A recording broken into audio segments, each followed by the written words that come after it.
My father's voice was flat when he said it, like he was reading off a grocery list. "It's better if you don't come this year, Diane. For everyone's sake."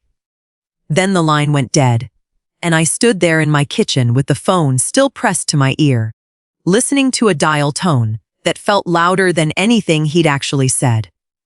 I want to tell you how I got from that moment to the one 4 months later, when he sat in his recliner on Christmas Eve, flipping through channels, and saw my face fill his television screen. I was 47 years old that December, a structural engineer with 22 years at the same firm. The kind of career where you measure your life in bridges and buildings rather than birthdays. I'd led the restoration of the old Fairmont Street Bridge downtown, a project that had taken 3 years, a dozen city council meetings, and more of my own sleep than I care to admit. I lived alone in a 2-bedroom condo with a French press I used every morning at 6, a habit so consistent that my neighbor used to joke. She could set her watch by the smell of coffee drifting under my door. I mention all of this not because it matters to the story in any dramatic way, but because I want you to understand who I was before that phone call. A woman who had built things, literally and otherwise, and who was not in the habit of being erased from a room. The snow was coming down steady that evening, the kind that sticks to windshields within minutes, and I'd been holding a mug of tea I never got around to drinking. I remember setting it down on the counter and just standing there, staring at my reflection in the dark window, trying to figure out when exactly I had become the family member you disinvite from Christmas. To understand how we got there, you have to go back further to the years after my mother died. I was 31 then, and my father, Walter, was 60, and grief made him someone who needed managing. I was the one who managed him. My older brother, Trevor, had always been the favorite in that quiet, unspoken way families have. The one who got the benefit of the doubt. The one whose failures were framed as bad luck, and whose successes were framed as talent. I didn't resent him for it when we were young. I just noticed it, the way you notice weather. After Mom passed, I started paying for small things. A furnace repair, a property tax bill that had slipped through the cracks. Nothing enormous at first. The kind of help any daughter might offer. But small requests have a way of becoming a schedule. Within 2 years, I was covering my father's homeowner's insurance every spring without being asked.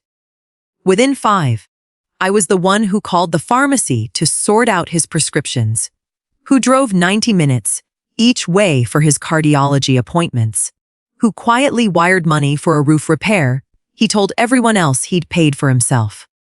Trevor, meanwhile, borrowed money too, but always with more flourish. A struggling restaurant venture, a truck he needed for a job he never seemed to keep, a wedding for his second marriage. My father framed Trevor's requests as investments in a son who was trying. He framed mine as simply what I owed him, since I didn't have a family of my own to worry about. I want to be honest with you. I let this happen for a long time because I told myself it was love, and in a way, it was. But somewhere around my 45th birthday, I started noticing the shape of the arrangement more clearly. Every holiday, I was the one who drove up with groceries and cooked the entire meal. And Trevor was the one who arrived an hour before dinner with a bottle of wine and left before the dishes were done. And somehow my father would spend the whole evening telling stories about how proud he was of Trevor's resilience. The Thanksgiving before that Christmas phone call, something shifted. I'd overheard my father on the phone with Trevor in the next room, not trying to hide it exactly, just not realizing how well sound carries through an old house. "She'll come around," my father was saying. "She always does. Just let me handle her." I didn't hear the rest, because I walked into the kitchen and started scrubbing a pan that didn't need scrubbing, my ears ringing in a way that had nothing to do with the running water. 3 weeks later, I found the paperwork.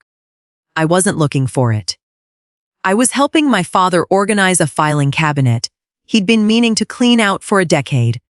sorting old tax documents into a shredder pile when I came across a property transfer form. The family house. The one my mother had spent 30 years turning into a home. The one I'd paid to roof 2 years earlier, had been quietly retitled into Trevor's name alone, 6 months prior. My father's signature was on it. Trevor's was too. Mine was nowhere. Not even as a witness, not even as a courtesy. I sat on the floor of that office with the paper in my hands for a long time, doing the kind of math you do when a number finally makes a whole equation make sense. I didn't confront anyone that day. I photographed the document, put it back exactly where I found it, and drove home in silence, the wipers clearing snow off the windshield in a rhythm that matched nothing I was feeling inside. The phone call banning me from Christmas came 2 weeks after that. I think, looking back, my father sensed that something in me had changed, that I'd stopped asking questions the way I used to, and rather than face whatever that meant, he decided it was easier to simply remove me from the equation. He didn't explain much beyond, for everyone's sake. I didn't ask him to. My friend Priya, who I'd worked alongside for nearly 15 years, was the one who finally got the whole story out of me over coffee that week. She's not family, which is exactly why I needed her. Someone who could hear it without the weight of decades of history distorting what she saw. Diane, she said, stirring her coffee slower than the sentence required. You do understand this isn't new, right? This is just the first time it's been loud enough for you to notice. I didn't say anything for a moment. Then I told her about the deed. She put her cup down very carefully, the way you do when you're trying not to let your hand shake. So it wasn't a mistake, she said. It was a plan. I didn't cry in that coffee shop, and I didn't call my father to scream at him, which I think surprised Priya a little. What I did instead was quieter, and it took about 6 weeks to complete. I called my accountant and stopped the automatic transfer that had been covering my father's insurance premiums for 12 years. I called the pharmacy and removed myself as the authorized contact on his prescriptions. I consulted a lawyer, not out of any dramatic instinct for revenge, but because I wanted to understand, calmly and legally, exactly what my financial relationship to that house and that family had actually been for the past decade, and what it no longer needed to be. The lawyer, a measured woman named Constance, told me something I still think about. You're not obligated to keep funding a story where you're the villain, she said. You're allowed to just close the account. I didn't announce any of this to my father. I didn't need to. Life did that part for me, the way it usually does when the person holding everything together finally sets it down. By February, the homeowner's insurance had lapsed, and my father got a letter about it that he had no idea how to interpret, because he'd never once had to think about it himself. By March, Trevor's name on that deed meant Trevor's problem when the property taxes came due, and Trevor, it turned out, did not have the resilience my father had always given him credit for. He missed the deadline. There was a penalty. There was a phone call between the two of them that I only know about because my aunt mentioned it. At a family gathering I wasn't at, but heard about secondhand, the way you hear about weather in a town you used to live in. By April, Trevor's restaurant venture, the one that had always run a little on fumes and family goodwill, finally collapsed for good, partly because the personal loan he'd used my father's house as informal collateral for, without my father fully realizing what he'd signed, came due at the worst possible time. I didn't orchestrate any of it. I simply stopped being the invisible structure holding the walls up, and the walls did what walls do without a foundation.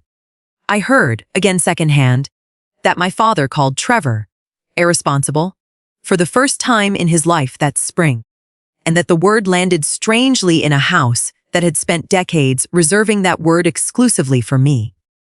I want to be clear about something here, because it matters. I didn't feel triumphant watching any of this unfold. I felt, mostly, a kind of settling, like a building finally distributing weight the way it was designed to, I wasn't trying to punish anyone. I was simply no longer available to absorb consequences that had never been mine to carry. What I did instead, during those months, was build something for myself. I signed up for a pottery class on Tuesday evenings. Something I'd wanted to try for 15 years and never had the bandwidth for, back when my bandwidth belonged to everyone else. I started mentoring 2 young engineers at my firm, a program I'd always meant to volunteer for and kept postponing. I hosted my own Christmas that year, small, 6 people, mostly colleagues and neighbors who'd become something closer to chosen family. And I made a turkey for the first time in years that I actually got to sit down and eat while it was still hot. Because no one needed me to keep refilling their glass. The bridge project, Fairmont Street, was finished that same December. 3 years of work culminating in a ribbon-cutting ceremony the city decided to cover on the evening news. A 5-minute segment about infrastructure and civic pride that I almost didn't watch myself. Because by then the version of me who needed anyone's validation had mostly gone quiet. I stood at the podium in a navy coat, said a few words about the crew who'd made it happen, and went home to my own quiet apartment and my own quiet tree. My father, I later learned, was in his recliner that same evening, flipping through channels the way he always did, half paying attention, when my face filled the screen. My aunt told me he sat up straight, muted the television for a second like he needed to hear his own thoughts. Then turned the volume back up and watched the whole segment without saying a word. He called me that night. I let it ring twice before I answered. Not out of spite, but because I genuinely needed the extra few seconds to decide what kind of daughter I wanted to be on that call. I saw you, he said, and his voice had a texture in it I hadn't heard in years, something between pride and shame that he didn't seem to know how to separate. I know, I said. Nothing more. I let the silence sit there for a moment. And for the first time in my life, he was the one who didn't know how to fill it. We talked eventually, weeks later, in person, at a coffee shop I chose because it was neutral ground, no kitchen for me to cook in, no dishes for me to quietly clean. He apologized in the roundabout way people do when they're not fully ready to name what they're apologizing for. I didn't demand a fuller accounting. I told him, calmly, that I loved him and that I was glad to be his daughter, and that going forward, I would be showing up as a guest in his life, not as its unpaid staff. He didn't fully understand what that meant at first. He does now. I see him a few times a year on my terms. At gatherings I choose to attend rather than ones I'm expected to run. And it's a smaller relationship than it used to be. But it's an honest one, which is more than I could say for the one before it. Trevor and I don't speak much. I'm at peace with that. Some bridges, once the weight distribution fails badly enough, aren't worth rebuilding the same way twice. What I learned, sitting on that office floor, with a stranger's version of my own house in my hands, is that love without boundaries isn't love at all. It's just unpaid labor wearing a family's name. I stopped being anyone's quiet infrastructure, and it turned out the people who depended on me most were the very ones who'd never once thought to ask if I was standing on solid ground myself. If this story stayed with you at all, I'd guess it's because some part of you has quietly kept a family standing too, and never once been thanked for it. You don't have to burn anything down to change that. Sometimes you just have to stop holding up a wall that was never yours to carry, and let everyone see, finally, what it was actually built on.